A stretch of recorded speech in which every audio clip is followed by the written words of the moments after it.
So fun, we're in another video, and we're gonna watch some scary stuff. I'm gonna watch some scary stuff. So, let's get started. If you get scared, you lose. Dude, wanna do it? You don't wanna watch scary stuff?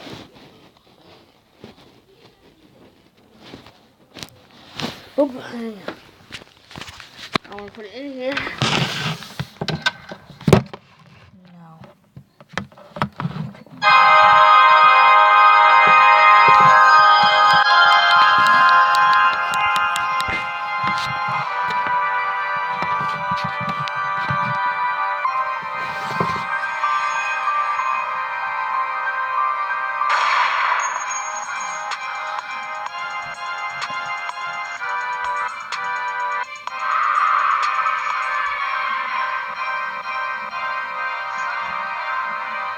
That was really creepy.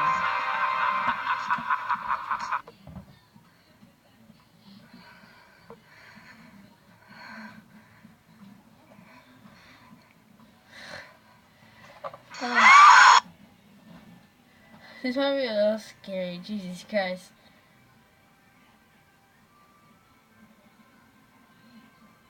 Do you seriously want to do this? Do you seriously don't want to do this?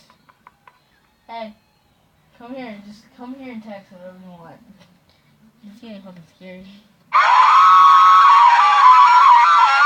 Holy shit, fucking jump scares, dude. Fucking jump scares. So fuck.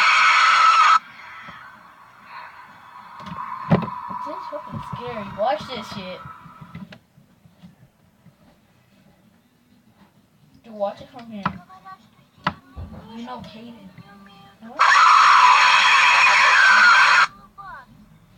Watch it from here. Just watch from there. I'm fucking scared.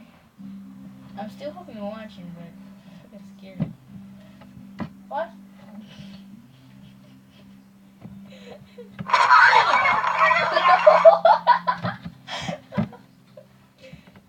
Do another one, dude. Just more. Oh, no. Hold on back here. Oh. I'm scared too. I'm sorry. I'm fucking scared. Look at this. Oh.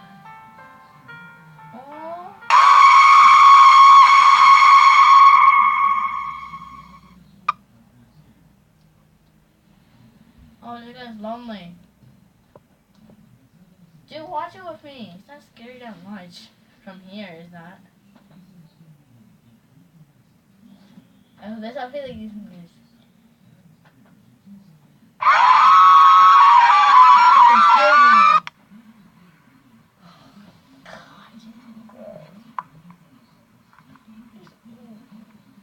How are you? Get him away from the top. Come on.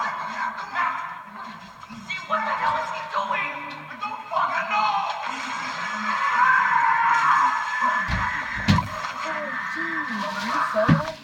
Someone popped out of the blood bathtub and grabbed someone and took him down. Dude. Hey, no. There's like a blood bath. There's a blood bath. And Before I get dragged down the fucking hole, I swear to God, what? oh.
jump scares. I hate jump scares.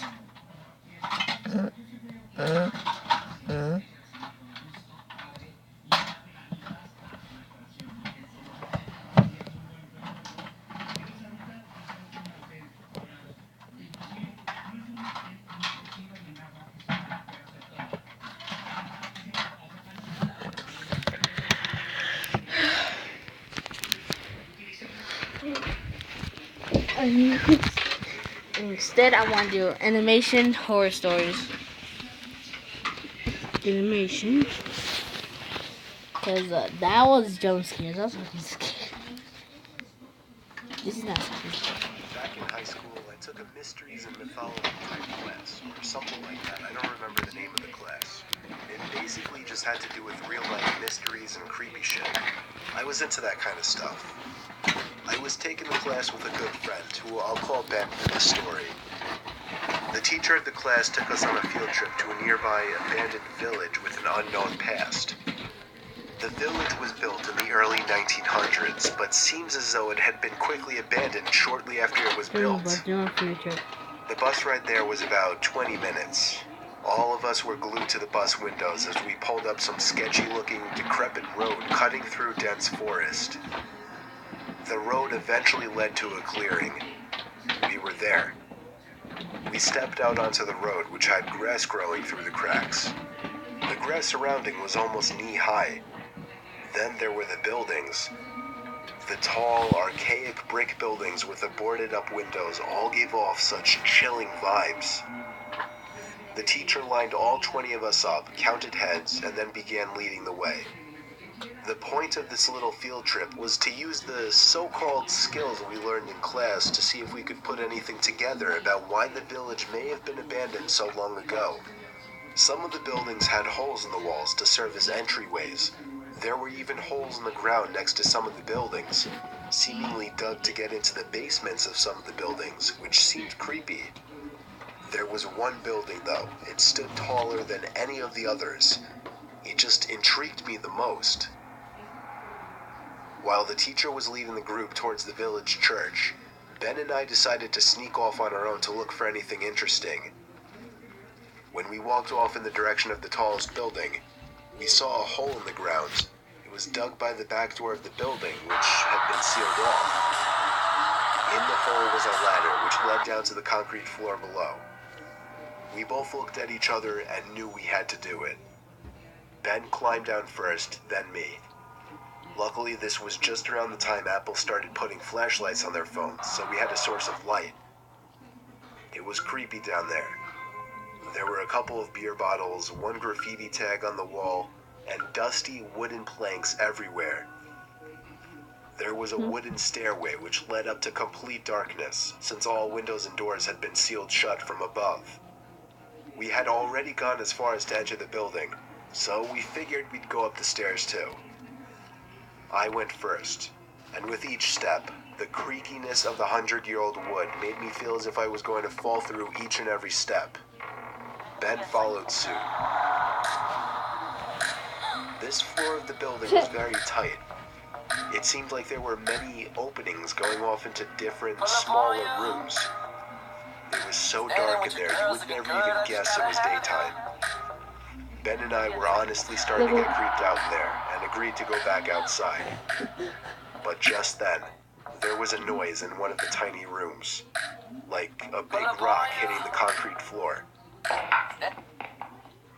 A normal instinct would be to run, but Ben and I froze, locked eyes for a moment, then both tiptoed over to the opening of the room. We shined the lights into the room and ran. We ran back down the stairs and then up the rusty ladder back outside. We caught up to the group out of breath. We didn't say anything, though, to avoid getting in trouble. One of our classmates asked us what was wrong. We told him we snuck into one of the buildings. And in one of the rooms, when we shined the light into it, we saw 3 guys standing maybe 10 feet away from the doorway, facing Ben and I in a weird formation, as if they were waiting for us. As we continued following the group, We paid extra attention to the tall building we entered from the distance. And before leaving, we saw a person's face at one of the higher level windows that had not been boarded up. We never told the teacher in fear of getting in trouble. We didn't know what to think. Were those just homeless people living in there? Were they gang members in hiding? Ben freaks me out with his theory. He says they were ghosts of the people who once lived in the town. Still, the way the three guys were just hauntingly standing there so calmly, staring at us the moment we peeked our heads through that doorway, I still can't get that image out of my head. I may go back to that village one day, just to prove Ben's idea wrong.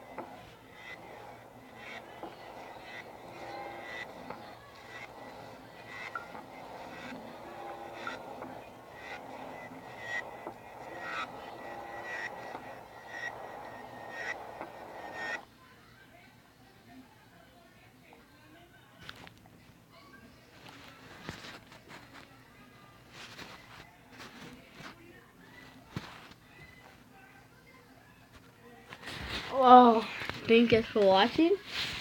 As you guys want to leave a like on this one and subscribe to my channel. And peace, Wallies. Peace.